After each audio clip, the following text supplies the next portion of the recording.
మోడీ గారి గురించి మనకందరికీ తెలుసు. దాదాపు 2002 నుంచి ఆయన సీఎం ఆఫీస్ నుంచి ఆయన ప్రయాణం మొదలై ఇప్పుడు పిఎంఓ దాకా ఆయన గురించి మనకు తెలుసు. మనం చూస్తున్నాం పెద్ద పెద్ద తురుంచి ఖాన్గాలనే, పెద్ద పెద్ద ఉగ్రవాదులనే, పెద్ద పెద్ద ప్రపంచ నాయకులనే లైన్లో పెట్టినాడు, వాళ్ళని మోకాళ్ళపై నిల్చోబెట్టినాడు. అమెరికా, ఫ్రాన్స్, చైనా, పాకిస్తాన్ లాంటి దేశాలనే తన దారిలోకి తెచ్చుకున్నాడు. అంత పెద్ద నాయకుడికి ఈ కాక్రోచ్ పార్టీ నాయకులు ఏమైనా లెక్క అంటారా? ఒక విషయం చెప్పాడు, ఏమైనా లెక్క అంటారా? కానీ ఈ దేశం యొక్క యువత అంటే మోడీ గారికి చాలా ఇష్టం. ఈ దేశం యొక్క యువత అంటే మోడీ గారికి మంచి గౌరవం. మన యువత, మన పిల్లలు అని చెప్పేసి ఆయన వాళ్ళని చాలా దగ్గర అక్కున చేర్చుకొని మాట్లాడుతుంటారు ఆయన. అటువంటి వ్యక్తి ఈ సిజేపీ లీడర్లను ఎప్పుడైతే వాళ్ళు సరే ఆందోళన స్టార్ట్ చేశారు, నీట్ పేపర్ లీక్ అయింది, తర్వాత మళ్ళీ ఎగ్జామ్ జరిగింది, కొన్ని ఆత్మహత్యలు జరిగినాయి, వీళ్ళు ధర్నా స్టార్ట్ చేశారు.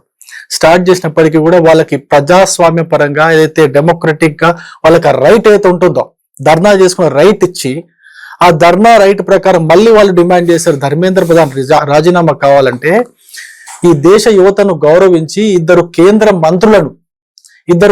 మంత్రులను పురమాయించి వాళ్ళ పక్కన కూర్చోబెట్టించి 3 సార్లు వాళ్ళతో చర్చలు జరిపి వాళ్ళ డిమాండ్ కి తలొగ్గి విద్యాశాఖ మంత్రి ధర్మేంద్ర ప్రధాన్ రాజీనామా తీసుకున్నారు. ఆ చిల్లర నా కొడుకులు, ఆ తాగుబోతు నా కొడుకులకు అంత గౌరవం ఇచ్చి ఉండాల్సింది కాదేమో అనిపిస్తోంది. ఇప్పుడు వాడు ఏం మాట్లాడతాడండి? ప్రధానమంత్రిగా మోక్ చేస్తారండి? మీకు ఇంత గౌరవం ఒక ఇద్దరు కేంద్ర మంత్రులు వచ్చి మీ పక్కన అంటే మిమ్మల్ని వాళ్ళ పక్కన కేంద్ర మంత్రుల పక్కన కూర్చోబెట్టి మిమ్మల్ని గౌరవిస్తే మీరు వాళ్ళకు తిరిగి ఇచ్చేది కదా. జెన్జీ అంటారు, జెన్జీలలో వీళ్ళో రకం. ఈ దేశ యువత వీళ్ళని ఖచ్చితంగా గుర్తుపెట్టుకోవాలి. నేను ఇంకో విషయం కూడా చెప్పాను, మూడో వీడియోలో కూడా మాట్లాడారు మోడీ గారు.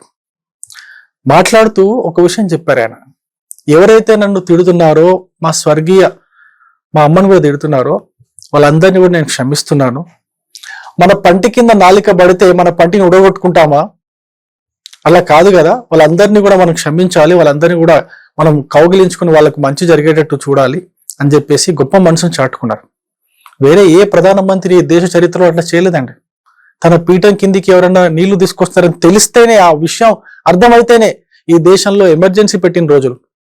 అరే నేను ఎక్కడ ప్రధానమంత్రి కానో అని ఒక చిన్న విషయం అవగతమైతేనే ఈ దేశాన్ని 3 ముక్కలు చేసినటువంటి నాయకులు, ప్రధానమంత్రులు ఉన్నటువంటి ఈ దేశంలో